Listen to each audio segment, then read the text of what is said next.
Now let me bring you a hot and interesting news from website eonline.com. Title is, Why Molly Ringwald Rejected Pretty Woman Role, that later went to Julia Roberts. By CORINNE Heller, April 30, 2023. Pretty Woman could have starred Molly Ringwald instead of Julia Roberts. Find out what Molly said about the film in a recent interview. More than 30 years ago, Molly Ringwald made a decision that many aspiring actors would consider a big mistake. Huge. The Breakfast Club actress recalls rejecting an opportunity to possibly star in Pretty Woman, the 1990 movie that ultimately featured Julia Roberts as a prostitute with a heart of gold who falls in love with her client, a businessman played by Richard Gere. The film became one of the most popular rom-coms of all time and made Roberts one of the most famous actresses in the world. However, Ringwald does not appear to have any regrets about her decision. Julia Roberts was wonderful in it, but I didn't really like the story, the 55-year-old told The Guardian newspaper in an April 24 interview. Even then, I felt like there was something icky about it. Ringwald has spoken about passing up the chance to star in Pretty Woman before. I think I saw an early draft and it was called $3,000, she said in a Reddit AMA session in 2012. I don't specifically remember turning it down. In 2015, Roberts recalled on NBC's Today how Pretty Woman was originally a film about drug abuse called 3000, a reference to how much money she got paid, referring to her character, Vivian Ward. The script was okay, but I gotta say, Julia Roberts is what makes that movie, Ringwald told The Guardian. It was her part. Every actor hopes for a part that lets them shine like that.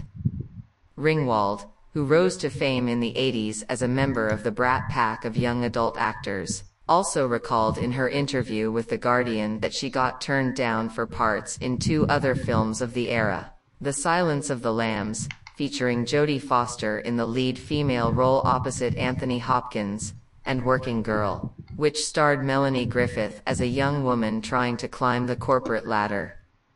I didn't really feel like darker roles were available to me. The ones that I wanted to do, I didn't get, she said. I was too young for certain roles. I was at this weird in-between stage. Ringwald went on to star in The Secret Life of the American Teenager and has played the recurring role of Mary Andrews on Riverdale since the series' 2017 debut.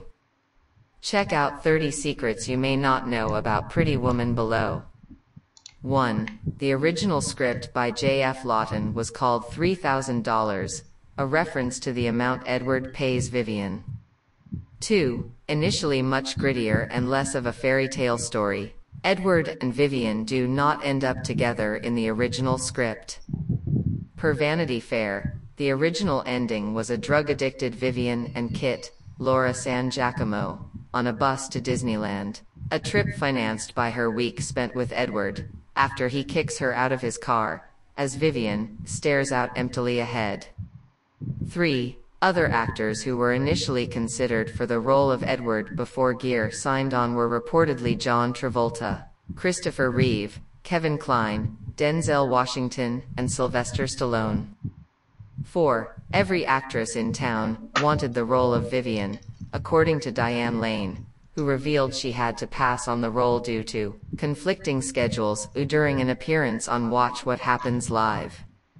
5. Actresses that read for the role included Daryl Hannah, Winona Ryder, Jennifer Connelly, Jennifer Jason Leigh, Mary Steenburgen, and Meg Ryan, with Ryan being the studio and Marshall's early top pick. 6. Per Lane, the script was initially much grittier, but it got Disney-fied and it turned out to be a feel-good movie. Originally, this crazy woman was kicked out of a rolling limo in the end because she was delusional that she thought this guy was in love with her. She was only hired for the weekend. And we had such compassion for her. 7. Marshall initially pictured Al Pacino and Michelle Pfeiffer in the lead roles, but told Vanity Fair his vision for the film completely changed once he cast Gere and Roberts. Pacino did read opposite Roberts before turning down the role. It would definitely have been a different movie if had it been Al Pacino and Michelle Pfeiffer. It might have been closer to the original script and maybe not have had a happy ending, he explained. But the chemistry between Julia and Richard, it is palpable on the screen, it was palpable in auditions. You can't really see how it could end any other way, because they just light up with each other. 8. The opera Vivian and Edward attend together is La Traviata, which is about a man falling in love with a prostitute. Subtle. 9. Roberts had to audition twice. After first landing the role when it was still $3,000, the mostly unknown 21-year-old, at the time of auditions, had to read again when Disney took over the project. 10. After turning down the role of Edward several times, Roberts was the one to convince Gere to do the movie, per their 2015 appearance on Today. When Roberts was flown to New York to try and persuade him, Marshall called Gere to check in. While he was on the phone, Roberts wrote, "Please say yes," on a post-it note. Gere then told Marshall over the phone, "I just said yes." 11. That iconic movie poster? It's not actually Roberts' body. Her head was superimposed onto body double Shelley Michelle. 12. While it became one of the most iconic scenes in the movie, the bubble bath scene wreaked havoc for Roberts' hair as spending so much time in the water ended up stripping all of the red dye out of her hair. By the end of the day, the detergent had taken off all of my hair color, she told The Hollywood Reporter. We had emergency hair color at 10 o'clock at night because of the bathtub. 13. When Roberts was having difficulty laughing in the scene where Vivian is watching reruns of I Love Lucy, Marshall ended up off camera tickling her feet to get a genuine laugh from his star. 14. In the piano scene, Gere is actually playing the instrument. And the piece he is playing was an original composition that ended up on the film's soundtrack. 15. Ferrari and Porsche both declined requests for their cars to be featured in the film, as they didn't want their brands associated with soliciting prostitutes. Edward ended up driving a sports car from Lotus Cars. 16. The homeless man that Edward asks for directions? It's a quick cameo from Marshall. 17. Roberts, a relative newcomer, was so nervous to film the sex scene that she broke out in hives. "I had never done this kind of stuff before, and I was really nervous," Roberts told ABC News. "I'd get hives. They'd say, 'kiss,' and I'd get a hive." 18. The person who shouts, "What's your dream?" Everybody's got a dream. It was the film's costume designer, Marilyn Vance. 19. Aside from a pair of Chanel heels, Vance and her team created every one of Vivian's looks in the movie, including the polka dot polo dress and her infamous cutout dress.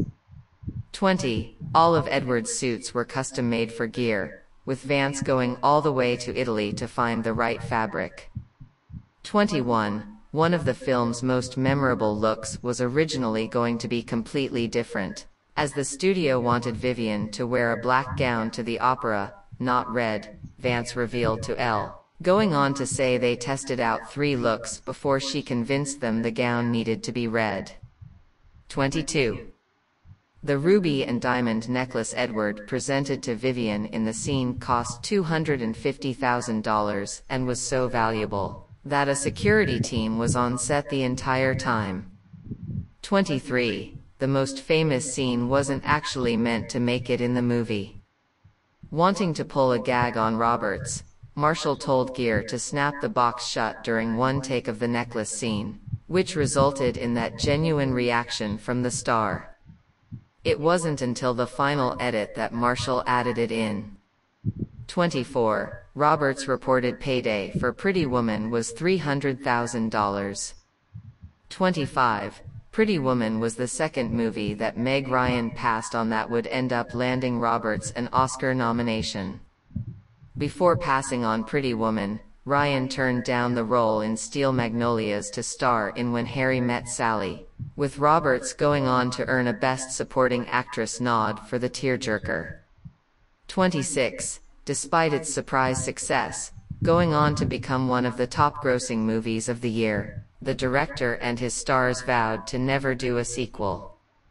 "We made a pact a long time ago, when we did it," Marshall revealed to Today. "We said, we're not doing Pretty Woman 2 unless we all do it together." 27.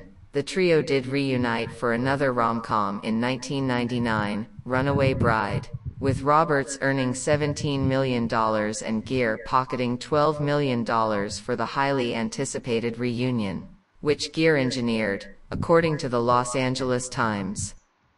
While he loved the script, Gere had one condition the studio had to meet before he signed on to play Ike: "If you can get Julia, I'm in."